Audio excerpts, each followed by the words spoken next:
불편하죠. 점점점 집 사는 건 더 어려워지고 주거 환경에 되는데 투기 목적이 돼버리니까 어렵지 하시죠. 서민들은.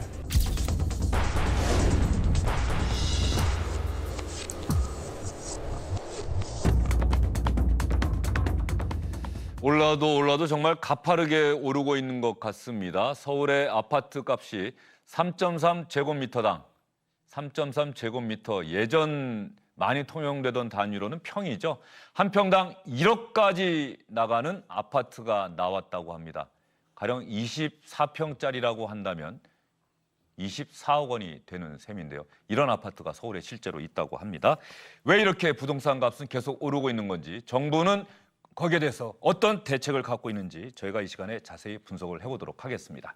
박문신 SBS 논설위원, 건국대 부동산학과의 심교원 교수님 나오셨습니다. 어서 오십시오. 예, 반갑습니다. 일단 교수님, 네. 부동산 가격이 문재인 정부 들어서 잡힐 것이다라고 예상하는 분들이 많았는데 오히려 역설적으로 더 많이 올랐다. 특히 서울 등 수도권. 예. 왜 그렇다고 보십니까? 기본적으로는 이제 금융위기 과정에서 풀린 돈이 너무 크다 이렇게 볼 수 있습니다. 그리고 정부에서 정책을 몇 가지 폈는데 크게 보면 수요와 공급 정책입니다. 근데 공급 쪽은 굉장히 약했고 수요 쪽만 계속 밀어붙였다. 이것들이 큰 게 아닌가 보입니다. 특히 이제 정부에서 다주택자에 대해서 규제를 강화하니까 특히 3주택자 같은 경우에는 양도세가 뭐 62%까지 가게 됩니다. 이 사람들이 이제 물량을 내놓지 않게 되고, 그리고 또 그 외에도 그 다른 사람 물량을 내놓지 않음에 따라서 단기적 공급이 줄어들게 되고, 중장기적으로는 또 이제 재건축 규제 강화라든가 아니면 이제 뭐 특별한 택지 공급이 없었기 때문에 중장기적으로도 공급이 없다 이런 인식이 있으니까 시장에서는 그쪽으로 더 많이 간 게 아니냐 보여집니다. 그리고 마지막으로 보면은 최근에 이제 이 정부 들어서기 직전부터 그 지방 시장이 굉장히 하락을 보여주고 있었는데 지방 사람들까지 서울 수요에 가세를 했습니다. 이런 것들을 너무 간과한 게 아니냐라고 보여집니다. 예. 박문신 의원, 그렇다고 한다면은 서울의 아파트 가격, 부동산 가격이 얼마나 올랐다, 저희가 이렇게 볼 수 있을까요? 흔히 이제 얘기할 때 부동산 대책을 얘기할 때 노무현 정부 때 부동산이 미쳤다 이런 표현을 많이 쓰지 않았습니까? 지금 제일 많이 듣는 표현이 아마 서울 아파트 값이 미쳤다 이 얘기일 겁니다. 그도 그럴 것이 지금 아파트 값의 주간 단위 상승률 이거 지금 사상 최고치를 계속 경신하고 있고, 또 강남에 집 사면은 망하지 않는다 했던 이른바 강남 불패가 서울 불패로 확산됐고, 또 서울 불패는 이른바 개발 호재가 있는 서울 주변 도시로까지 또 확산되고, 이런 것들이 이제 이제 배경이 될 수가 있는데요. 대략적으로 1년 동안의 집값을 보게 되면 서울 아파트가 8.7%, 뭐 그래픽이 지금 나가고 있습니다만은 8.7% 오른 걸로 되어 있습니다. 8.7% 오른 그 지역을 이렇게 쭉 보시게 되면은 기존에 강남 3구라고 통칭했던 강남구, 서초구, 송파구 외에 사실상 강남 생활권이라고 불리는 동작구, 그리고 강북에서는 그 한강변을 따라서 쭉 있는 마포, 용산, 성동구, 마용송이라고 흔히 이제 부동산 시장에서 부르는 조 지역들이 이제 주로 많이 올랐었죠. 그러니까 8.7%인데 사실 저기 1년 동안의 상승률이긴 하지만 실제로 이제 그 정부의 대책, 이른바 그 8.1 대책이 나온 지가 이제 딱 1년 됐는데 그것이 시행에 들어간 것이 올 봄이었거든요. 예. 그동안까지는 이제 좀 시장 동향을 보면서 좀 지켜보다가 이제 그 동향을 본 뒤에 최근에 6개월 동안, 5, 6개월 동안에 오른 가격이거든요. 그러니까 상승폭이라든가 이런 것들은 굉장히 가파르게 지금 오르고 있다 이렇게 봐야 되겠습니다.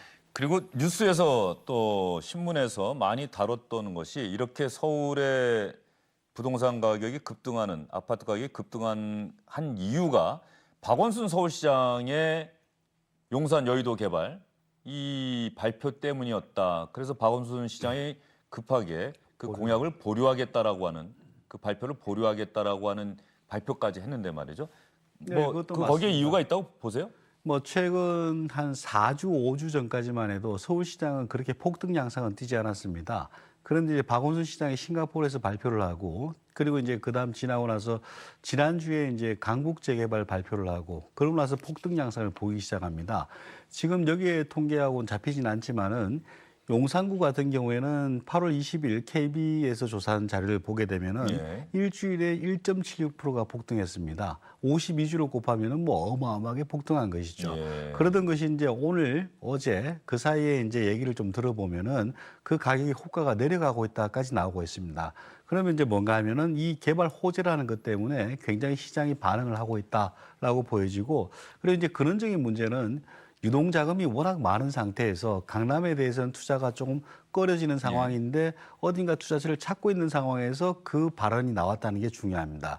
그러니까 이제 모든 투자자들이 그쪽으로 몰려가고, 이 외에도 이제 그다음에 광명이라든가 조금이라도 투자 사업성이 있다라고 판단되면은 그쪽으로 많이 몰려가는 현상이 나타나고 있습니다. 박원순 시장 측에서도 뭐 보류하겠다라고 발표를 내놓은 것으로 보면은 이 상황이 심상치 않다라고 판단하고 있는 것 같은데, 박 시장이 그 개발 정책을 발표하면서 어떤 얘기를 했었죠? 정부에서 때 만료하는데도 추진하겠다는 의사까지 밝히지 그랬었죠. 않았습니까? 저 발표한 것이 7월 10일이었거든요. 여의도와 용산 이 두 곳을 통째로 개발하겠다 이렇게 얘기를 했고, 이걸 기화로 해가지고 이쪽 지역의 그 부동산 가격, 아파트 값이라든가 땅 값이라든가 이런 게 올라가는 그런 기류가 확연히 나타나니까 그때 국토부에서 김현미 장관이 제동을 걸었죠. 이런 그 개발의 도시 계획의 개발과 진행은 정부와 협의해야 된다. 이렇게 이제 그 반론을 제기했었는데, 그때까지만 해도 박원순 시장이 뭐라 그랬냐면 여의도에 관해서의 도시 계획은 서울시장의 권한이다, 시도지사의 권한이다는 거죠. 실제로 법적으로도 그렇습니다. 근데 그만큼 이제 중앙정부하고 맞서서라도 내 계획을 관철시켜내겠다는 의지가 강했었는데, 이것을 기화로 해가지고 서울 지역 전체의 아파트값 상승, 이런 데 부담, 이런 것들이 이제 크게 느껴지니까 결국은 지난 주말에 미 계획을 보류하겠다 해가지고 자기의 뭐랄까요, 발표 계획을 접은 그런 상황인 거죠. 예, 집값이 그야말로 미쳤다라고 하는 표현이 나올 정도로 서울의 아파트 가격이 급등하고 있는데, 이렇게 아파트 가격이 급등하고 있는 데 대해서 보통 사람들은 어떤 생각을 갖고 있는지, 최근에 부동산 이 상황에 대해서 어떻게 평가하고 있는지 SBS 취재 기자들이 발로 뛰면서 사람들의 이야기를 직접 들어봤습니다. 글쎄 뭐 대책은 제가 잘 모르겠고, 일단 서민들이 봤을 때는 아마 대도시에 있는 서민들은 그런 거 보면 허탈하죠.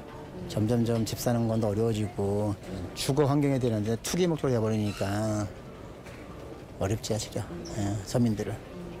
그 잠실 쪽이에요, 위치가. 근데 이제 완전 밑으로 내려가고 있죠. 이제 그 안성 쪽까지도 알아보고 있고, 그래도 다 전문직인데도 서울로 오려고 해도 함부로 이렇게 올 수가 없더라고. 집값이 최근에 들어서 막 뭐 한 달 새나 아니면 막 일주일 새에 1억, 2억 막 이런 식으로 오르고 있어가지고 사실 내 집 마련하기 너무 부담스러운 상황이고, 실제로 나중에 지금 제가 전세를 살고 있어요. 근데 이제 아기 낳고 나서 뭐 2년 뒤에 이사할 예정인데, 그때 집값이 또 얼마나 많이 올라 있으려나 되게 걱정이 많이 되고 있는 상황이에요.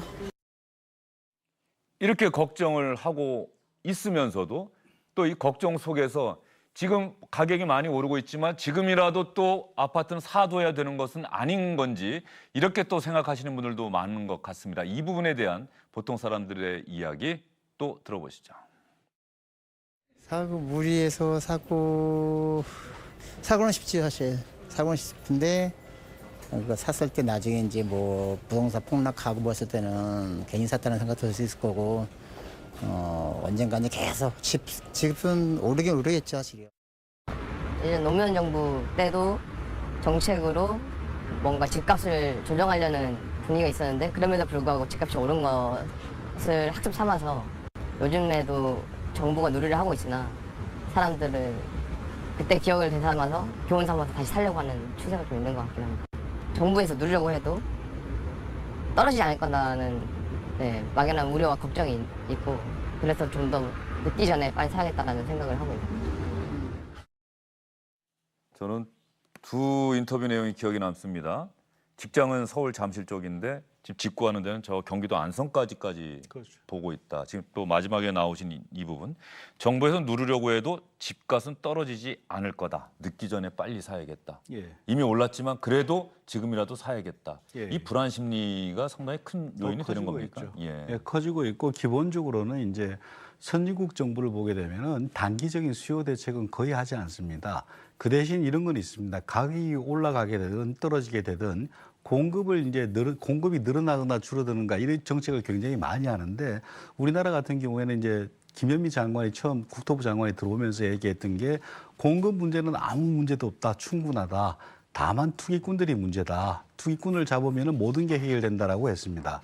근데 그런 것들이 지금 역효과가 나는 게 아니냐. 그리고 어제 정책에서 나왔던 게 이제 공급 정책이 상당히 많았거든요.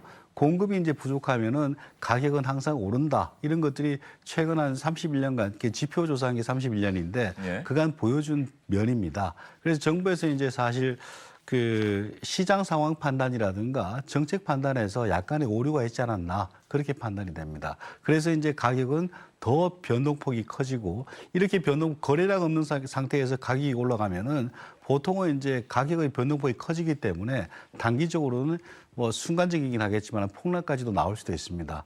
그러나 뭐 중장기적으로는 공급이 없다 이런 심리가 있기 때문에 더 올라가지 않을까 이렇게도 볼 수 있겠죠. 예, 지금 방금 교수님 지적하신 그런 부분 더 올라가지 않을까라고 하는 이런 심리가 확산되다 보니까 정부가 어제 대책을 발표했습니다. 정부의 어제 발표 어떤 내용이 핵심입니까?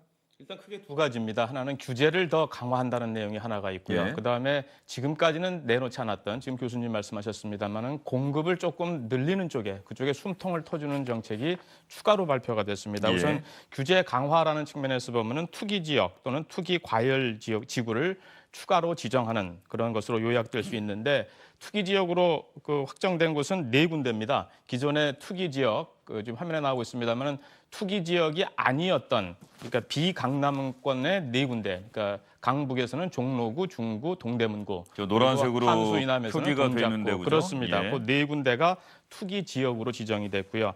그리고 투기 과열 지역으로 지정된 곳은 그 개발 호재가 있는 서울 외곽입니다. 광명시와 하남시 이것이 투기 과열 지구로 지정이 됐고요. 그래서 요 투기 지역 그리고 투기 과열 지구 지정 이 두 가지가 이제 규제와 관련된 좀 더 강화된 그런 거고요. 이거 어떻게 달라지는 조금 뒤에 다시 설명을 드리도록 하겠습니다. 그리고 이제 주목해야 될 만한 것이 공급 확대 부분입니다. 공공택지 14곳을 추가적으로 지정하고 24만 호를 공급하겠다. 이렇게 돼 있거든요. 언제까지입니까? 이것은 구체적으로 어떤 입지를 어디로 할 것인지 언제까지 할 것인지 이런 부분에 대해서는 설명을 하진 않았습니다. 설명을 하진 않았는데 요거를 내놨다는 것 자체도 기존의 정부 입장은 공급에 관해서는 문제 없다 이런 거였거든요. 사실상 이걸 내놨다는 것 자체가 기존 정책으로는 한계가 있다라는 것을 사실상 시인한 그런 결과로도 받아들일 수 있는데 정책 선회로 실질적으로 이어질지 어떨지 요거는 조금 더 주목을 해봐야 되지 않을까 싶습니다. 예. 뭐 투기지구, 투기 과열지구, 뭐 주택담보대출 제한 사실 이런 대책이 처음 나온 것도 아니고요. 저뿐만 아니라 꼭 기자가 아니라도 보통 분들도 아마 정부 대책은 거의 쉽게 기억에 떠올리실 수 있을 거예요. 예. 투기지구, 투기 과열지구 지정 이것으로 뭐 그런 것들이 조금 집값을 잡을 수 있는 겁니까? 근데 그런 것들을 해본 게 보면은 박정희 때부터 했습니다. 박정희 굉장히 엄격하게 정부 했고 노태우 때도 굉장히 세게 했고 근데 그런 것들을 했을 때 단기적인 효과는 항상 있었습니다. 그게 거래 절벽하고 길면 한 6개월 정도 가격이 안정화를 보였지만은 예. 지나고 보니까 그것들이 다시 폭등으로 연결되더라. 그래서 이제 사실 우리나라 지표를 조사한 게 31년밖에 안 되기 때문에 보게 되면은 200만 호 건설 이후에 공급을 늘린 시절을 빼고는 가격이 안정된 적은 거의 없다라고 보시면 됩니다. 그래서 지금 이제 공급으로 돌아섰다는 것만 해도 상당히 다행스러운 일인데 조금 전 그 표현은 대단히 예. 좀 하여튼 귀에 쏙 들어옵니다. 예. 안정됐던 적은 거의 없다. 부동산 가격이 그래서 안정됐던 계속 적은 없다. 올라가거나 아니면 순간적으로 떨어지거나 그래서 네. 문제가 된 적이 있었지 안정적으로 된 거는 이제 90년대, 91년에 200만 원 입주가 시작됐거든요. 그때부터 95년까지가 제일 안정된 것 같습니다. 예. 그다음에 이제 IMF가 오고 나서 주택 가격이 이제 그다음 들쭉날쭉하기 시작했는데 그런 걸 봤을 때는 안정적 공급을 계속하는 게 제일 중요한데 그나마 이제 정부에서 이렇게 선회한 건 다행스러운 것 같아요.